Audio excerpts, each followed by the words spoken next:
Movie start होती है past के एक सीन को दिखाते हुए जब उस साइंटिस्ट की वाइफ खो गई थी। इस बात को 30 साल बीत चुके थे जब साइंटिस्ट की बेटी बहुत छोटी थी। इनफैक्ट उस दिन इन दोनों को यानी साइंटिस्ट को और उनकी वाइफ को एक मिशन पर जाना था जहाँ पर इनको एक मिसाइल को किसी सिटी पर गिरने से रोकना था, लेकिन क्योंकि वो बहुत बड़ा था तो ये लोग उसे रोक नहीं पा रहे थे। तो साइंटिस्ट की वाइफ ने अपना साइज बहुत छोटा कर लिया ताकि उस मिसाइल के अंदर जाकर उसका सिस्टम फेल कर दे। और तब से लेकर अब तक साइंटिस्ट अपनी वाइफ को नहीं ढूंढ सके। ये सब बातें अब प्रेजेंट टाइम में वो अपनी बेटी को बता रहे होते हैं। वो उसे ये भी बताते हैं कि बेटा अब उदास होने की जरूरत नहीं क्योंकि तुम्हारी मदर बहुत जल्द वापस आएंगी। वो उसे स्कॉट की एग्जाम्पल देने लगते हैं कि स्कॉट भी इसी तरह उस जगह में चला गया था लेकिन समहाउ वो वहाँ से बाहर निकल आया। इसका मतलब तुम्हारी माँ भी वहाँ से वापस आ सकती है। अब वो साइंटिस्ट अपनी बेटी से कहता है कि 30 साल हो चुके हैं, लगता है तुम्हारी मदर को ठीक से समझ नहीं आ रहा कि उस कैप्सूल को यूज कैसे करना है। तो हम एक ऐसी मशीन बनाएंगे जिससे बिना छोटे हुए हम उस जगह जा सकेंगे। अब सीन शिफ्ट होता है स्कॉट पर जो कि अपनी बेटी के साथ बहुत खुश था और उसी के साथ रहा करता था। पुलिस ने उसे कहा था कि जैसे कि अब तुम्हारे पास एंड मैन के स्किल्स हैं तो तुम इसे पब्लिक के सामने नहीं लाओगे। अब एक दिन स्कॉट अपनी बेटी के साथ खेल रहा होता है कि अचानक से उसका फोन घर से बाहर आ जाता है। ट्रैकिंग सिस्टम से इस बात की खबर पुलिस को होती है तो उसके घर आते हैं। उनके साथ FBI एजेंट्स भी होते हैं जो कि स्कॉट से कहते हैं कि तुम बाहर तो नहीं निकले। लेकिन इससे पहले कि स्कॉट कुछ बोलता है स्कॉट की बेटी उनके सामने आती है और कहती है कि आप मेरे डैड को तंग क्यों करते हैं, वो मेरे साथ बस खेल ही तो रहे थे। तो वो FBI एजेंट्स उसकी बेटी को समझाने लगते हैं और यहाँ पे हम पे ये रिवील होता है कि उसको उसके घर में रहने के लिए क्यों कहा गया था। इनफैक्ट वो पुलिस के मना करने के बावजूद कैप्टन अमेरिका के साथ मिल गया था और इनके एक साथ मिल जाने की वजह से काफी ज्यादा डिस्ट्रक्शन हुई थी। तो कर्मन ने एंटमैन से कहा कि कॉन्ट्रैक्ट पर साइन करो कि आइंदा के बाद ऐसा नहीं होगा और एंटमैन ने ये बात नहीं मानी तो उसे 3 साल के लिए अपने घर में रहने का कहा गया जो कि एक तरह की हाउस जेल थी, यानी वो इस दौरान बाहर नहीं जा सकता था। तो वो FBI एजेंट्स उसकी बेटी को बताते हैं कि बेटा इन 3 साल पूरे होने में सिर्फ 3 दिन बाकी हैं। हम आपके फादर को कह रहे हैं कि अपने घर में रहें लेकिन ये हमारी सुनते ही नहीं। तो वो छोटी बच्ची उनसे पूछती है यानी 3 दिन के बाद मेरे पापा फ्री हो जाएंगे। तो वो कहते हैं कि हाँ बिल्कुल। इसी दौरान वहाँ पर एंटमैन की एक्स वाइफ और उसका हस्बैंड आते हैं और अपनी बेटी को ले जाने का कहते हैं। वो कहते हैं कि हमें घूमने जाना है और कुछ टाइम बाद हम इसको यहाँ छोड़ जाएंगे। अब स्कॉट की बेटी क्योंकि जा चुकी थी तो उसे ये बाकी बचे हुए 3 दिन अपने घर में ही गुजारने थे और वो भी अकेले। तो वो खुद से ही काफी एंजॉय करता है, सिंगिंग करता है और डांसिंग भी। एक दिन बात लेते हुए स्कॉट की आंख लग जाती है और उसे ये दिखाई देता है कि वो एक औरत के रूप में है और वो औरत कोई और नहीं बल्कि साइंटिस्ट की बीवी थी जो कि कई सालों से खो चुकी थी। जब स्कॉट की आंख खुलती है तो वो काफी परेशान होता है और साइंटिस्ट को कॉल करके ये बात बताता है और फिर स्कॉट सो जाता है। लेकिन जब उसकी आंख खुलती है तो वो उसी साइंटिस्ट की बेटी के साथ होता है। वो उसे कहता है कि तुम मुझे कहाँ लेकर जा रही हो, तुम नहीं जानती कि मैं हाउस अरेस्ट पर हूँ। तो वो लड़की कहती है कि तुम इसकी फिक्र नहीं करो, मैंने ऑलरेडी वहाँ पर किसी को छोड़ दिया है जो कि बिल्कुल तुम्हारे जैसी हरकतें कर रहा है और FBI एजेंट्स को बिल्कुल भी शक नहीं होगा कि तुम मेरे साथ हो। हम दोनों को किसी मिशन पर जाना है। वो स्कॉट को सीधा अपने फादर की लैब में ले आती है। तो साइंटिस्ट स्कॉट को बताते हैं कि मैं वहाँ पर जाने के लिए मशीन बना रहा हूँ जहाँ मेरी वाइफ कैद है, लेकिन कुछ टाइम चलने के बाद इसके सिस्टम में एरर आ गया और साथ ही मुझे तुम्हारी कॉल आई कि तुमने मेरी वाइफ को देखा है। इसका मतलब कि हमें एक साइन मिला है कि मेरी वाइफ अभी भी जिंदा है और हम उसे बचा सकते हैं। और मैंने यहाँ पर तुम्हें इसलिए बुलाया है ताकि तुम मुझे बता सको कि उस जगह के अंदर एग्जैक्ट है क्या, क्योंकि तुम वहाँ से बाहर आ सके हो। अब वो सब मिलकर उस मशीन को स्टार्ट करने की कोशिश करते हैं लेकिन उसमें बार बार एरर आ रहा था और वो स्टार्ट ही नहीं हो रही थी। तो थोड़ा बहुत चेक करने के बाद उन लोगों को पता चलता है कि इस मशीन को चलाने के लिए किसी कंट्रोलर की जरूरत है। अब वो कंट्रोलर जिस आदमी के पास होता है वो लोग उसे मिलने के लिए जाते हैं। अब वो आदमी साइंटिस्ट की बेटी से कहता है कि एक शर्त पे मैं तुम्हें वो कंट्रोलर दूंगा, तुम्हें इस सब काम के बाद अपनी लैब मुझे बेचनी होगी। मेरे पास एक कस्टमर है जो इसके लिए $700 मिलियन दे सकता है। तो साइंटिस्ट की बेटी कहती है कि क्या तुम लोग हमें खरीद रहे हो, मैं अपनी लैब को कभी नहीं बेचने वाली। और वो वहाँ से बिना कंट्रोलर लिए ही आ जाती है।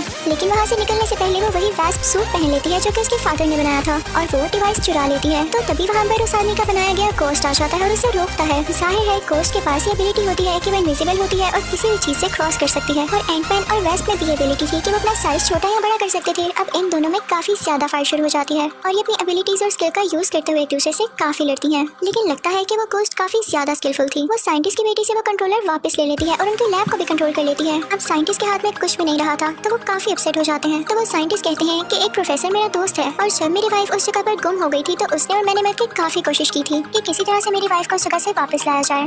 हो सकता है कि अब वो मेरी हेल्प दोबारा करते।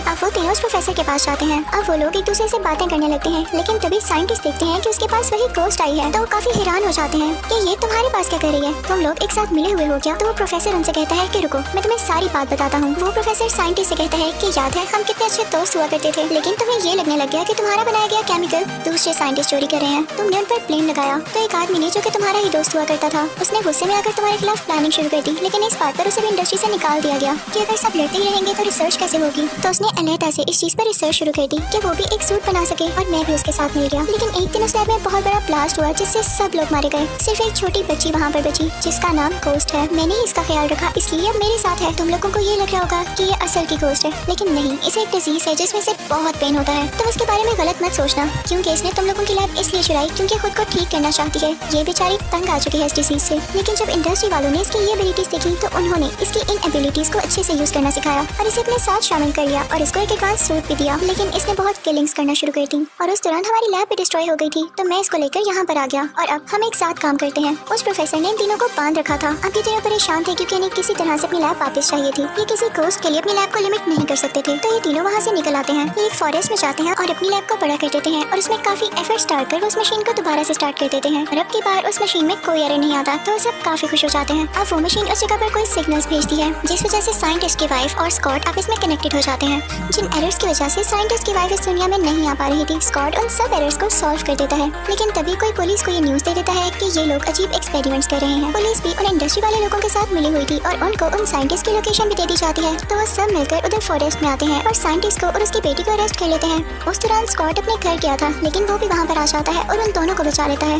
वहाँ पर वो गोस्ट भी आ चुकी थी जो उनसे लैब दोबारा छीन लेती है। लेकिन स्कॉट जो कि अब एंटमैन था उससे वो मशीन वापस लेता है और वो साइंटिस्ट उस मशीन में बैठकर उस जगह चले जाते हैं जहाँ पर उनकी वाइफ होती है। उधर जाते ही उनकी मशीन का और उनका साइज काफी छोटा हो चुका था। उधर वो अपनी वाइफ की लोकेशन का पता लगाने लगते हैं लेकिन आसपास बहुत सारी चीजें मूव करी थी और ऐसा करना काफी डिफिकल्ट था। दूसरी तरफ वो गोस्ट भी उस लैब को लेकर भाग रही होती है क्योंकि उसके पास खुद को ठीक करने के लिए सिर्फ 1 या 2 हफ्ते बाकी थे।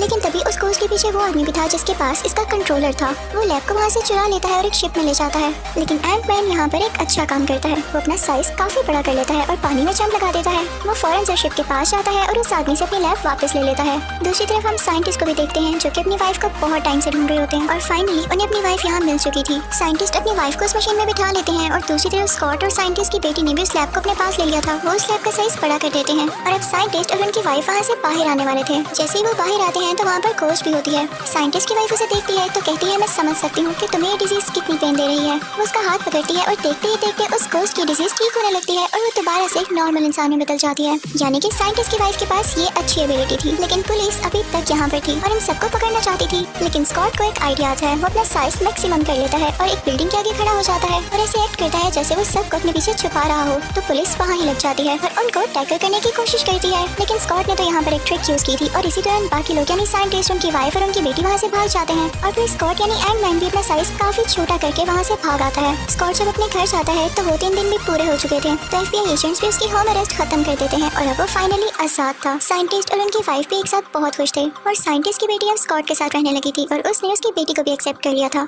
यहाँ पर ये मूवी हैप्पीली एंड होती है। Thank you for watching. Good bye.